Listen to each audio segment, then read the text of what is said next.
那我们政府有一些重大的采购工程常常会遭遇一些像是厂商互相检举利益团体介入民众陈情抗议这些状况，有让我们这个机关承办的同仁就疲于应付那廉政平台它有一个好处是，第一件事情是我们透过跟市府的一个宣示，那我们结合地检署还有廉政署的这些长官，其实我们将检调这个区块把它拉进来之后，它会成为我们办理案子的这些承办人员一个比较坚实的后盾尤其是像我们安平山水这案子，它整个案子是36.5亿，在包含后续的一个扩充，大概15年的操作大概100多亿那我们在办理初期之前，就我们就会听到外面大家对我们这个案子的一个想法说，这个应该要怎么办这个应该要怎么办包含说有哪些工法要走哪些路线这些，一旦成立廉政署之后，平台成立，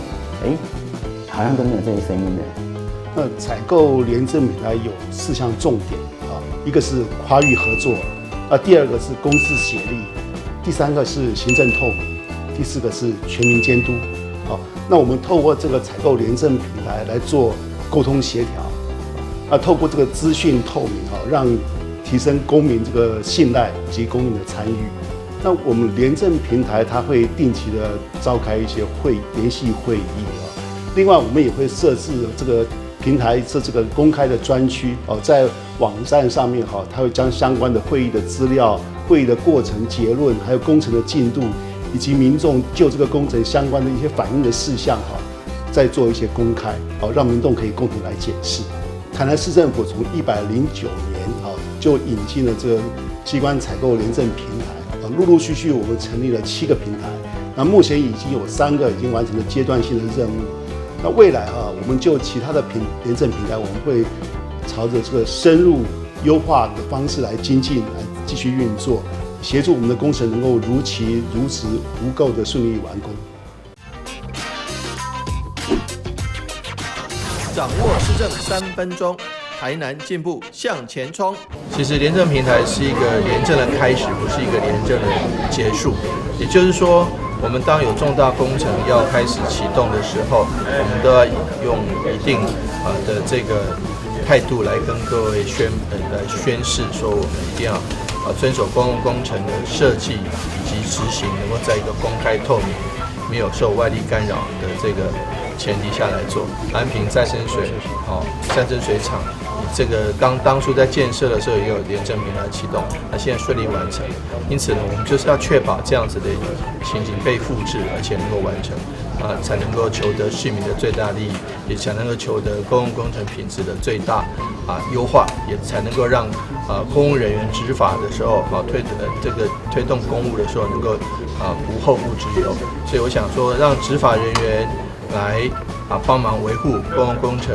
的推动的品质跟量的提升，这很重要。因此呢，我们会在廉政平台还会持续推动下去，只要达到一定金额以上的公共工程，我们都希望说能够启动廉政平台。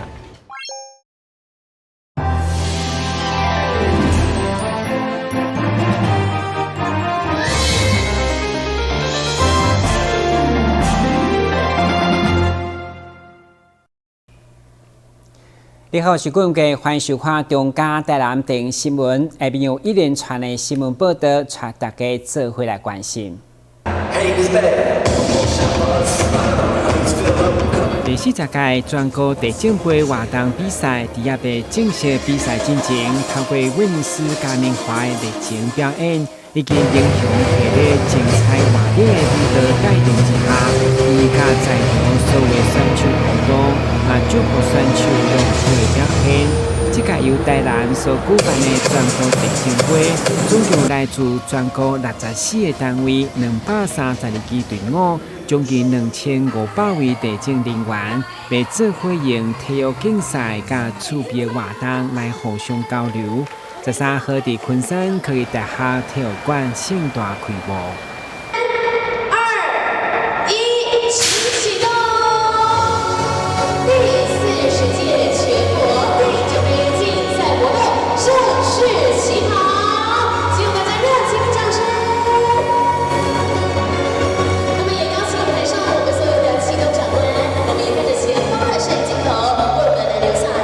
时间纪念的舞章照片。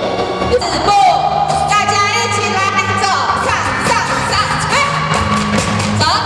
下下下上。今年台市地政局为了筹办地政杯，真正是全体总动员，会中局长嘛伊甲参赛队伍留念，嘛借机会来行销台南。地政杯它是有一个传统，每年持续的在各个县市举办办理。那除了呢培养这个正常的休闲活动之外，好，那也让呢所有的地政人在公务繁忙之余，好，可以有一个正当的休闲活动，并且呢有一个怡情养性的好场所。那么在今年台南举办呢，我们台南市因为有各项的文化古迹、美食，还有艺文活动，在这里呢，我们都会把所有的资讯提供给大家，也欢迎来自于全国各界的好朋友多多走跳台南、游走台南，在台南体验台南的魅力风情。随着开幕活动圆满结束，各种的比赛马上展开，做回来体验地政人的热情甲活力。台南新闻军旗采访报道。伫这个台南英民阿伯见证，即台要协助因就医交通的富康巴士，伫议员郑志杰看线14号正式将捐赠者曾善全的爱心来捐予台南英民之家。根据了解，这台富康巴士的号名玉安号，就是因为长期住伫美国的小党里理人杨玉安日前破病过身，伊翁婿为了感念伫台湾就医期间医护人员的辛劳，所以才兴起捐予迫切需求的英民，场面相当温馨。在他生病的时候呢，得到不少医护人员的照顾跟帮忙，所以我才捐赠这台巴士帮助大家，谢谢。庄先生因为他的妻子在不久前刚因为生病过世了，那突然他从心里想要发起这个心愿，希望他的太太呢，可以遗爱人间。那所以呢，他就萌起了这个捐赠这个富康巴士的念头。会中体育会嘛颁发阳光专业奖奖予曾善，感谢伊的大爱甲贡献。原本台南英民之家也半信半疑，认为社会无景气，也有人会捐车，所以对着曾善善行，只有感激再感激。很多北北都需要这个车啊，阿姨们都需要这个车啊，所以我真的非常的感动啊！除了感谢，还是感谢啊！谢谢庄大哥哦，我们的捐赠的庄大哥。目前台南英民之家有300多位英民，预计伫明年6月底完成搬迁，所以入去陈医生就来到场见证捐赠者爱心，嘛积极争取对英民的照顾。今天我们看到能够来增加我们荣家的相关的设备啊，未来呢我们也有荣院的提升计划。那我希望这样呢能够让我们台南地区的这些荣民也好或者说是年纪大的长者也好，都能有更好的照顾。曾善用上实际行动来回馈伊所成长的故乡，嘛借此互伊的太太遗爱人间。台南新闻军旗采访报道。借着长期观察民众伫使用图书馆时阵的无限创意，台南市立图书馆结合马来貘插画，推出图书馆使用说明书展览，提醒民众共同爱护珍贵的公共资源。好，那我们希望大家呢，在使用图书馆的同时呢，也可以注意到我们辛苦的馆员。好，那我们的馆员呢，其实平常服务大家之外呢，其实也会遇到在图书馆许多光怪陆离的事件。好，那所以我们邀请这个知名的插画家马来貘，把我们这些事件呢画成了一幅一幅的插图，然后我们在新总图这边做一个小小的展览。好，那大家不要怀疑哦，这上面画的事情呢都是真实发生过的。好，那馆员的辛酸血泪史就在这边。哈，这次展览为观庆活动之一，台南市立图书馆以台南影秀台语上水为主轴，伫9月举办一系列活动，包含台语讲故事比赛、庆祝表演、市集等等，非常的精彩。9月份在9月16号呢，也结合了国家语言发展方案的支持。我们推出了台语嘉年华跟台语说故事比赛，我们的挖宝故事团呢也带来了一小段台语故事的演出，非常的逗趣。那9月24号呢，我们在这个月之森公园会有一个野餐的活动，那我们邀请了无独有偶剧团，带来大家非常喜欢的这个偶剧，以及偶戏的表演。台南市立图书馆一直以来提供非常多元甲舒适的活动环境给市民朋友，希望在未来会当继续在台南用活土陪伴更加侪人成长。台南新闻社会采访报道。9月迎接中秋节，除了看活牛以外，还阁会当看到一个天文景象。那因天文馆提醒，西村彗星已经豆豆来到地球。根据了解，西村彗星的周期大约是300年左右，错过就要等后世人。9月初的早上，它会出现在清晨的东边。那等到过了近地点，是9月12号之后，它会出现在黄昏的西边，那是在大概9月17到大概20号附近。但是因为这个彗星它实在是非常的靠近太阳，所以在观测上来说是有点难度。它的亮度是目前是有到4等啊。那预测最亮的时候可以到大约2等到3等。除了西村彗星，过来还有月掩星宿2以及水星4大举接续登场。本次的掩星发生在日间，观测难度较悬，建议使用望远镜观测。另外，水星也将在太阳以西上大角度，是观看水星的上好时机。9月21有月掩星宿2，就是天蝎座的它的心脏的那个恒星，所以就看到月球把那个恒星盖住，然后又跑出来。水星它是太阳系内最靠近太阳的一颗行星，所以在观看它的时候也是在清晨的东边，也是在曙光刚起来的时候，就会被太阳光给淹没。不过这是一个观察水星就是仅有的机会啦，你就只能趁这个时候去看它。无论用目睭，也是用望远镜观赏，9月天顶非常的热烈，大家爱把握着机会来观赏。台南新闻社会采访报道。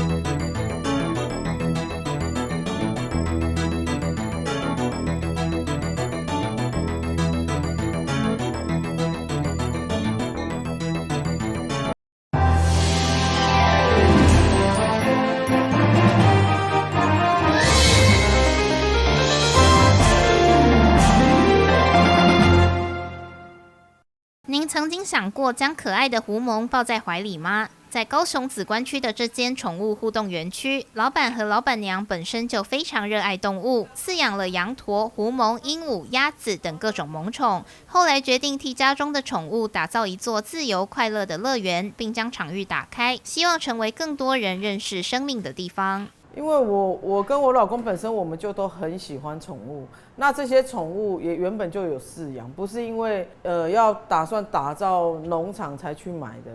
刚好是相反，是因为我们觉得说，我们也退休了，然后想说就有这样一个园地，我们自己看了也很开心，然后有请朋友来，朋友也觉得这样子很好玩啊。所以才有这样的一个农场，而不是以盈利为目的啦。对，第一次来这边就狐獴嘛，因为可以抱在手上就很疗愈啊。一般没有机会可以这样摸它。那边的羊也很激动，就是你红萝卜喂它会像狗一样，就是趴在你身上，很可爱。招牌羊驼和小羊非常亲人，遇见手拿红萝卜的客人们就前仆后继地涌上来。这里的宠物们不仅不排斥和人互动，还身怀绝技，拥有各式各样的拿手表演。他如果不吃的，就是他不喜欢的，对，因为他可能知道他等一下要吃更好吃的，对，等一下大概3点多的时候，热哦，有找到，对，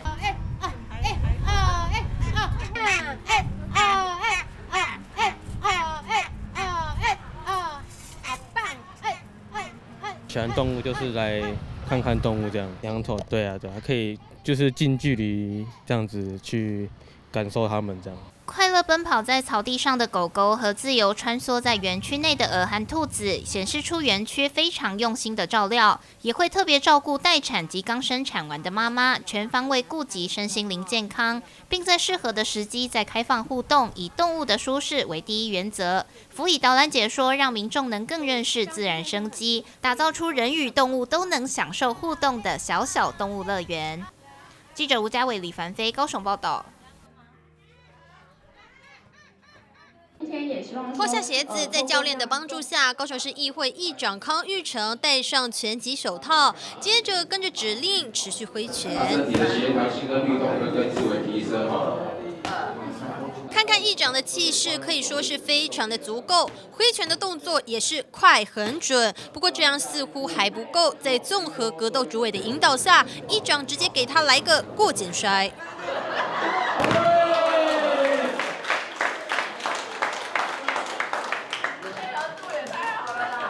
最后有一个过肩摔，那个我觉得超级难的。但是现在知道了，过肩摔就是一定要靠近它，然后蹲下来，然后再用力把它甩出去。虽然刚刚的学习还不够精进啦，但是我觉得开启了我想要学的那种动机。刚刚教练其实都会在整个课堂，他会去教一些基础防身的技巧，那甚至是说你受到攻击的时候要如何去打中人家的要害，这个都很重要。那因为这些教练其实都是我们高雄非常优秀的这些不管是拳击选手还是柔道的选手哈，那他们其实每次出去都是拿冠军的，所以他们的教授技巧跟他的专业知识是非常足够。不止议长亲自参与，许多议员们也戴上手套一起练习格斗技巧。因为近期发生多起性骚扰以及性侵害的事件，为了宣导民众身体自主权的观念，强化自我保护以及防御的能力，高雄市体育总会综合格斗委员会发起5场公益防身术活动，教导民众正确的防身观念。受伤之前也很容易去把对方击倒，所以只要有机会的话，多往身体或者下巴做打击，可以快速的击倒你的对手。就是不要让对方轻易去碰到我的身体，然后做一个打击的架势。所以这时候会不要用在这个拳击的部分啊。那如果对方已经碰触到你了，我们就会使用一些摔技的部分。综合格斗委员会它其实才刚成立而已，它其实就是为了想要让他们的这样的一个格斗不要让大家以为都是在打架。其实很重要的一点就是如何防身，那保护自己才是最重要的。刚开始有危险状况发生的时候，不管是男生或女生被骚扰的人都能够立刻的离开那个现场，或者是有效的制止对方。不要用到防身术，那是最后一步了。民意代表在处理公务也可能遭遇冲突或是骚扰的问题，因此做自己身体的主人。112年高雄市公益防身术活动计划首场活动就在高雄市议会举办，议长、议员们以及议会员工纷纷踊跃参与，透过活动学习自我保护的能力。记者苏焕君、庄淑婷高雄报道。最好是观光客越多越好。今年上半年，高雄市到访人数最多的景点就是位在左营的莲池潭，有将近300万人次到访。再加上1月的高雄灯会，首度移师莲池潭，光是1月份的莲池潭就吸引了167万人次到访。居住在当地的民众对于莲池潭的喜爱程度也是相当高。我们天天都来啊，这景点很美呢，很不错，所以说我们是每天都来。我们很开心啊，我们很开心是他们会想要来这里玩啊，但是这是好事啊，对我们周边的店家都是好事。根据交通部公布，今年上半年观光游憩据点人数统计，莲池潭292.5万人次居高雄之冠，是去年同期的3倍。而其中莲池潭的指标性建筑龙虎塔是相当热门的观光景点，不但台湾人很喜欢，也受到不少国际旅客的喜爱。不过最近刚好在维修，暂停营业。都是日本比较多，日本人啊。可是现在龙虎塔在维修，这个可能就会比较有一点遗憾，因为这个龙进虎出的话，是我们一个很重要的一个特色。虽然莲池潭是非常热门的景点，但是附近店家认为当地的停车是相当的不方便，也正因此影响到客人亲自来到这里消费的意愿。但是唯一遗憾的就是说，这里的停车真的很不方便，尤其是到了假日，我们有些客人他假日他们不喜欢来，所以我们就只好透过赖跟客人讲说，你要不要？那人可以讲我做白阿姨，我做白阿姨啊，你那姨做停车做不方便呢，讲我一停车不方便啊，那我们只好透过赖。高雄热门景点莲池潭受到各界的高度喜爱，不论是台湾人或是国际旅客都赞不绝口。但是当地的停车问题可能或多或少也影响了部分民众来到莲池潭观光的意愿。记者曾光佩、庄淑婷高雄报道。学员们穿着救生衣，戴着安全帽，在教练的引导之下，以蹲着的方式准备出发，挑战划水的乐趣。不过就在下一秒，似乎是平衡感没有保持好，直接掉到水里，挑战失败。刚刚第一个是整个跪姿嘛，那个平衡感还 OK， 但是因为半蹲的时候那个力量平衡不好掌握，所以一出发就掉下去了。很紧张，很紧张。第一个就摔下去了，所以很害怕说自己跟着也会摔下去。排队在后面的学员看见有人掉下水了，感到有点紧张。不过轮到他的时候，同样也是摔了下去。害怕吧，就被吓到的感觉，因为它速度其实也蛮快的，然后就没有办法控制平衡，然后一下子就摔到水里面去了。看来想要以蹲在板子上的方式挑战成功，可不是一件容易的事情。胸口压，胸口压，胸口压。一开始学员们是以跪板的方式来进行，挑战成功的人非常多。不过换成蹲板之后，需要的技巧也变多了。对，它会比较困难，因为它更吃你核心的力量，还有你手臂的力量，不能过大又不能过小，要刚好取决在一个中间值。胸口压住，胸口压住，很好，就是这样。不过也有学员很厉害，挑战成功。对于这次的活动，有的学员感到紧张，有的感到很累。不过也有人认为很刺激，甚至掉到水中，清凉的感觉反而很开心。还可以，没有要掉下去的感觉。其实蛮累的，有点喘。就很刺激，还蛮好玩的。到尽头的时候掉下去水面很清凉，觉得很开心。你实际做起来真的是不一样，